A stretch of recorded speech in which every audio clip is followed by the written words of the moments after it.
Hari ini saya akan berbicara mengenai mengalahkan kutukan, mengalahkan kekalahan, mengalahkan kutukan, mematahkan kutukan. Nah, dengarkan baik-baik. Yosua pasalnya yang ke-7, ayatnya yang kedua. Yosua pasal ke-7, ayat yang kedua, kita baca beberapa ayat. Dikatakan Yosua menyuruh orang dari Yeriko ke Ai, yang letaknya di dekat Bet Awen, di sebelah timur Betel, dan berkata kepada mereka demikian, pergilah ke sana dan intailah negeri itu. Maka pergilah orang-orang itu ke sana dan mengintai kota Ai. Kemudian kembalilah mereka kepada Yosua dan berkata kepadanya, tidak usah seluruh bangsa itu pergi, biarlah hanya kira-kira 2 atau 3.000 orang pergi untuk menggempur Ai itu. Janganlah kau susahkan seluruh bangsa itu dengan berjalan ke sana, sebab orang-orang di sana sedikit saja. Maka berangkatlah kira-kira 3.000 orang dari bangsa itu ke sana, tetapi mereka melarikan diri di depan orang-orang Ai. Sebab orang-orang Ai menewaskan kira-kira 36 orang dari mereka. Orang-orang Israel itu dikejar dari depan pintu gerbang kota itu sampai ke Shebarim dan dipukul kalah di lereng. Lalu tawarlah hati bangsa itu amat sangat. Yosua mengoyakkan jubahnya dan sujudlah ia dengan mukanya sampai ke tanah di depan tabut Tuhan hingga petang, bersama dengan para tua-tua Israel sambil menabur debu di atas kepalanya. Semua berkata amin. Bapak, ibu, saudara-saudari, hari ini saya mau memberitahu pada saudara beberapa hal yang penting dari firman Tuhan. Yang pertama sekali, kekalahan bukan bagi kita. Semua berkata kekalahan bukan bagi saya. Nah, dengarkan baik-baik, kalah itu pasti datang, tetapi engkau tidak boleh berdiam di dalam kekalahan. Yang setuju katakan amin. Maka kita mulai cerita ini, cerita tentang Yosua dan Ai. Kita harus tahu latar belakang dari cerita ini terlebih dahulu. Latar belakang dari cerita ini menceritakan tentang seorang yang bernama Yosua, dan Yosua ini menggantikan seorang yang bernama Musa. Musa adalah seorang hamba Tuhan yang luar biasa. Tidak mudah menggantikan seorang hamba Tuhan yang luar biasa. Amin. Amin. Dan saudara, Musa tidak pernah kalah di dalam peperangan. Nah, saudara kasih dalam nama Yesus, begitu banyak peperangan yang dilakoninya, Tuhan selalu mengaruniakan kemenangan. Saya berdoa saudara juga demikian di dalam nama Yesus. Dalam peperangan hidup saudara di dalam dunia ini, Tuhan selalu mengaruniakan kemenangan kepada saudara. Boleh lebih semangat lagi untuk Tuhan Yesus. Haleluya. Nah, Bapak, Ibu, saudara-saudari kasih dalam nama Tuhan Yesus Kristus, siapakah Yosua? Yosua adalah seorang tangan kanannya Musa. Dia adalah seorang yang sangat nyaman di bawah perintah. Dia adalah seorang yang tahu betul jika tuannya memerintah, maka dia harus melaksanakan, dan dia tidak akan bawa pulang perkataan tidak atau kegagalan. Suatu ketika Yosua diperintahkan oleh Musa untuk berperang, maka dia maju di medan peperangan, meriskankan nyawanya. Tetapi dia tahu satu perkara, pemimpinnya tidak membiarkan dia sendiri. Pemimpinnya ada di atas gunung dan pemimpinnya mengangkatkan tongkatnya. Setiap kali tongkat itu diangkat, maka menanglah Yosua. Setiap kali dia letih dan tongkat itu diturunkan, kalahlah Yosua. Satu perkara yang saya tahu dari Yosua, walaupun kelihatannya dia terpukul mundur, dia tetap memberikan yang terbaik. Dia tetap memberikan yang terbaik. Bapak, Ibu, saudara-saudari, dia tidak mengeluh dan dia tidak melihat ke atas gunung dan berkata, ginilah nasib kami orang di bawah ini. Pemimpin kami di atas enak-enak, naikkan tongkat, turunkan tongkat, naikkan tongkat, turunkan tongkat. Kami di bawah ini mengerikan. Kami di bawah ini tertekan. Kami di bawah ini kalah. Tidak, dia tidak berkata demikian. Amin. Amin. Dia sangat setia, dia sangat nyaman di bawah perintah. Dan tahukah saudara, dia tidak berpikir kalau suatu hari dia akan menggantikan Musa. Tidak ada begitu pikirannya. Tetapi Tuhan melihat siapa yang setia. Haleluya. Saudara kekasih dalam nama Yesus, Tuhan punya rencana bagi orang yang setia. Yosua tidak pernah berpikir apa yang akan dilakukan oleh Tuhan kepadanya, tetapi Tuhan punya rencana yang indah. Kalau Anda menjadi orang yang setia, percayalah Tuhan punya tempat yang indah bagimu, Tuhan punya rencana yang indah bagimu, Tuhan punya berkat yang indah bagimu, sesuatu yang lebih daripada apa yang bisa Anda pikirkan, itu yang sedang Tuhan datangkan kepada kehidupan orang-orang yang setia. Boleh kita berikan tepuk tangan bagi Tuhan Yesus. Dalam banyak pemberontakan yang terjadi di Israel, Yosua tidak pernah memberontak. Dia tidak pernah mengeluh. Ketika 10 dari 12 pengintai itu mengatakan perkataan yang buruk, Yosua tetap berdiri di hadapan Musa. Oh, dia tidak berpikir kedua kali. Dia tidak berkata betul juga yang dikatakan kawan-kawanku itu. Ya, ada poinnya, betul juga. Tidak. Dia tidak pernah berpikir dan dia tidak berkata nanti aku doakan dulu, kutanya dulu Tuhan. Satu perkara, dia tetap berdiri di samping pemimpinnya. Nah, saudara kasih dalam nama Yesus, Alkitab berkata pada saat itu dia mau dilempari oleh orang Israel dengan batu. Tetapi begitu pun dia tetap berdiri di samping pemimpinnya. Dan dia berkata, kita percaya pemimpin, kita percaya Tuhan, Tuhan pasti memberikan jalan keluar.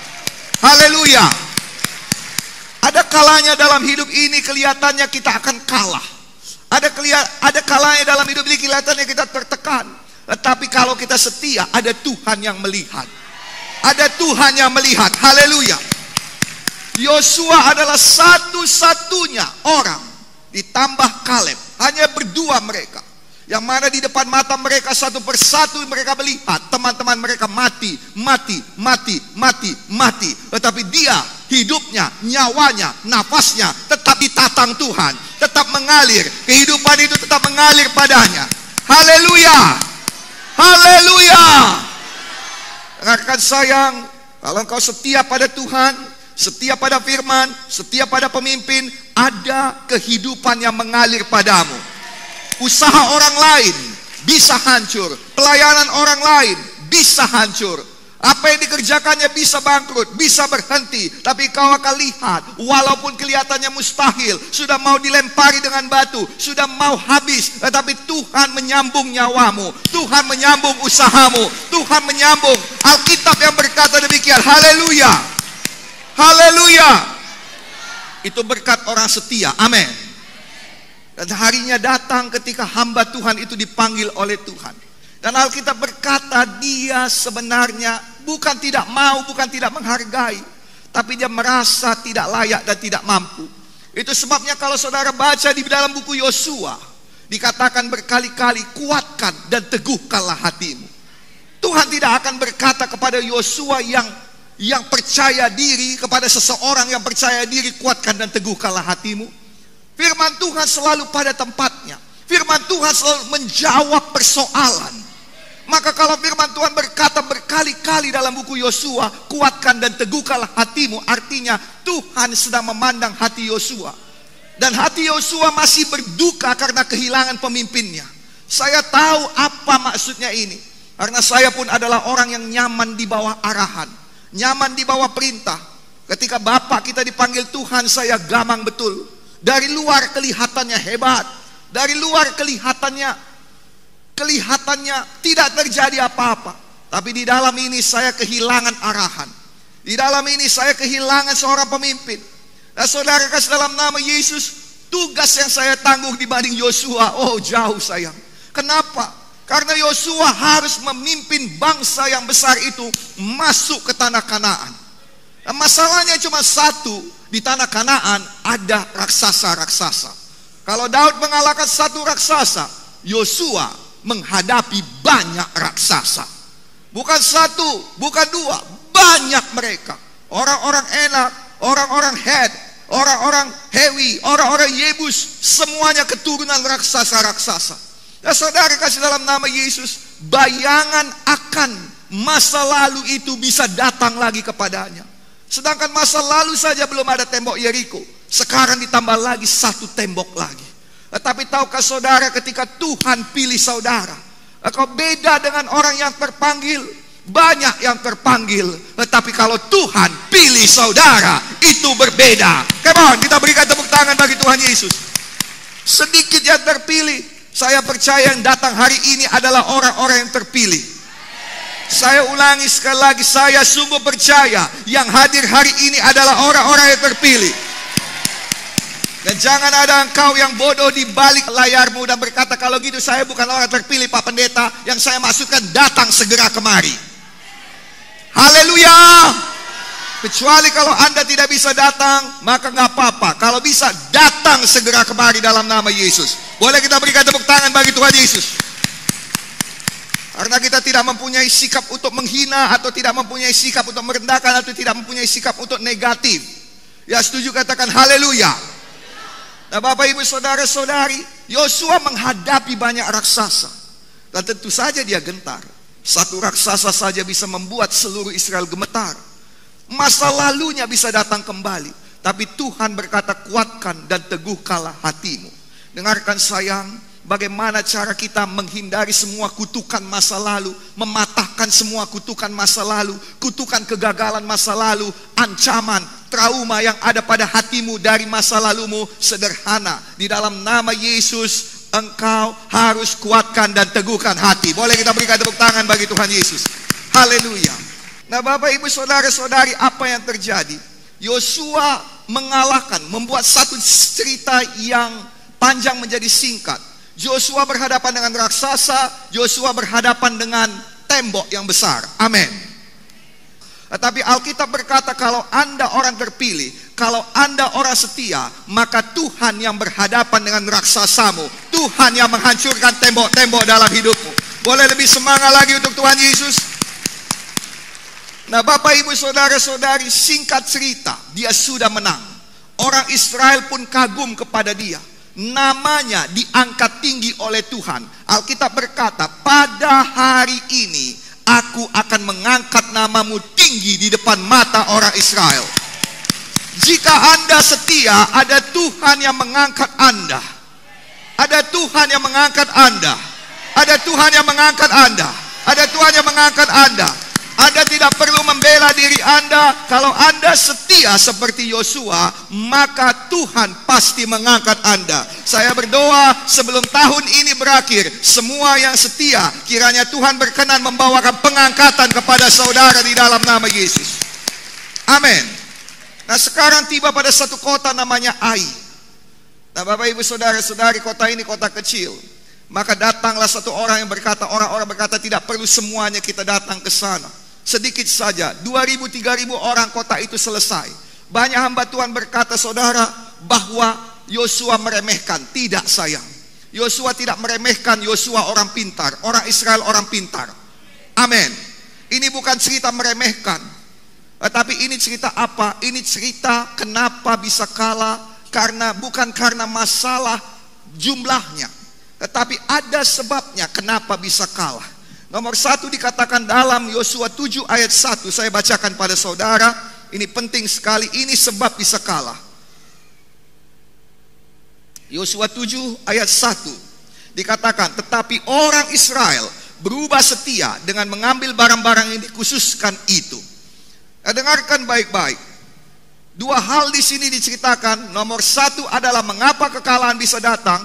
Berubah setia. Nah, kalau namanya setia, artinya rugi atau untung Anda tetap ikut. Kalau namanya setia, apapun yang terjadi aku akan tetap ikut. Kalau namanya setia, susah pun aku tetap ikut. Kalau namanya setia, apapun yang terjadi, apapun tantangannya, apapun halangannya, apapun tekanannya, aku tetap ikut. Setia tidak berbicara mengenai kebenaranmu, dia salah saya benar. Kalau engkau setia kepada istrimu, kepada suamimu, salah pun dia, engkau mau menutupi kesalahannya dan mengikuti dia. Kalau Anda setia pada satu gereja, bukan masalah benar atau tidak di depan ini hamba Tuhannya itu saudara bisa ditegur Tuhan. Itu adalah hamba Tuhan, Tuhan akan berurusan dengan dia. Yang mengerti katakan haleluya. Haleluya. Kalau hamba Tuhan itu bersalah, engkau tidak boleh tinggalkan dia. Tapi kalau dia membawa engkau ke neraka, tinggalkan dia. Yang mengerti katakan amin. Kalau dia salah ucap, kalau dia salah teologi, kalau dia salah dalam hidupnya, dia salah bertindak, dia jatuh apapun, engkau tidak boleh tinggalkan dia. Dia butuh bantuan, dia butuh topangan doa, dia butuh syafaat, dia butuh pembelaan. Yang mengerti katakan amin. Tapi kalau dia membawa engkau ke neraka dengan berkata Yesus bukan Tuhan, leave it. Haleluya. Tinggalkan. Yang mengerti katakan amin. Yang setuju katakan haleluya. Yang kedua, apa dikatakan firman Tuhan? Yang dikatakan firman Tuhan yang kedua, dia mengambil barang yang dikhususkan untuk Tuhan. Suka atau tidak suka, ada barang-barang yang dikhususkan untuk Tuhan. Mau tidak mau, itu memang milik Tuhan. Ngerti tidak ngerti, itu memang milik Tuhan. Boleh dong tepuk tangan bagi Tuhan Yesus. Anda tidak bisa mendebat itu. Tuhan tidak butuh pendapat Anda. Mohon maaf semua pendeta yang menentang tentang persepuluhan, Tuhan tidak butuh pendapat Anda. Karena kalau itu punya Tuhan, titik. Dan harus dikembalikan kepada Tuhan, habis perkara. Jangan ambil barang yang dipunyai oleh Tuhan. Anda boleh berkata, oh kayak mana nanti penggunaannya, itu bukan urusanmu. Haleluya. Kalau hamba Tuhan itu tidak benar penggunaannya, saya mau bersaksi kepada saudara, Tuhan akan dealing kepada dia. Haleluya. Bagianmu jangan ambil, jangan sentuh punya Tuhan, karena itu bukan hanya membawa kekalahan padamu, itu membawa kekalahan untuk masa depanmu, usahamu, temanmu, keluargamu, anak-anakmu. Lihat, satu Israel kalah karena mereka berubah setia dan mengambil barang yang dikhususkan untuk Tuhan. Dengarkan, saya bawakan firman Tuhan padamu supaya kau tidak kalah. Kau tidak boleh kalah, apalagi terhadap hal-hal kecil, dosa-dosa kecil, tekanan kecil, cobaan kecil. Jangan kalah. Apalagi yang besar, tidak boleh kalah. Boleh dong berikan tepuk tangan bagi Tuhan Yesus. Yang mengerti katakan amin. Nah, Bapak Ibu Saudara-saudari, kalau kita buat demikian, kalau kita ambil milik Tuhan, sudah pasti Tuhan tidak senang. Dan Tuhan tidak menyertai. Nanti saudara baca lagi. Karena dia mengambil, maka aku tidak menyertai kau lagi. Karena kau mengambil, aku tidak menyertai kau lagi. Hari ini supaya Tuhan sertai, supaya menang, jangan ambil barangnya Tuhan. Jangan berubah setia. Haleluya. Dan yang terakhir yang saya suka sebelum kita selesai, ketika orang Israel kalah, apa yang dibuat Yosua? Yosua berlutut di kaki Tuhan. Yosua berlutut di depan tabut perjanjian sampai petang. Dan dia tidak berlutut pada kekalahan. Dengarkan, gereja Tuhan, kalau engkau kalah, sekarang ini ada orang berkata, memang bukan bagianku, memang bukan untukku, memang aku gak sanggup, belum waktunya, memang yang itu terlalu berat, aku aja yang terlalu sombong, kukira bisa, dari dulu pun udah tahunya aku gak akan mampu. Jangan begitu. Berlutut di kaki Tuhan, tandanya Anda tidak berlutut di depan kekalahan. Haleluya. Saya berdoa gereja Tuhan mempunyai satu sikap. I will not bow down in front of defeat. Saya tidak akan berlutut di depan kekalahan. Anda tidak boleh berlutut di depan kekalahan. Ya, kekalahan datang, tetapi Anda berlutut di kaki salib Tuhan, bukan di depan kekalahan. Haleluya. Haleluya. Dan dengarkan saya, ketika Anda berlutut di depan kaki salib Tuhan, Tuhan akan menerangkan jalan kemenangan padamu. Haleluya. Engkau tidak boleh memvalidasi kekalahan. Engkau tidak perlu alasan untuk kekalahanmu. Engkau perlu berlutut di kaki salib Tuhan. Perbaiki apa yang perlu diperbaiki. Patahkan kutukan kekalahan dan menanglah dalam hidupmu dalam nama Yesus. Boleh kita berikan tepuk tangan yang paling meriah bagi Tuhan Yesus. Jangan pernah tunduk di bawah kekalahan. Haleluya. Dan hari ini yang diberkati katakan saya ya Tuhan.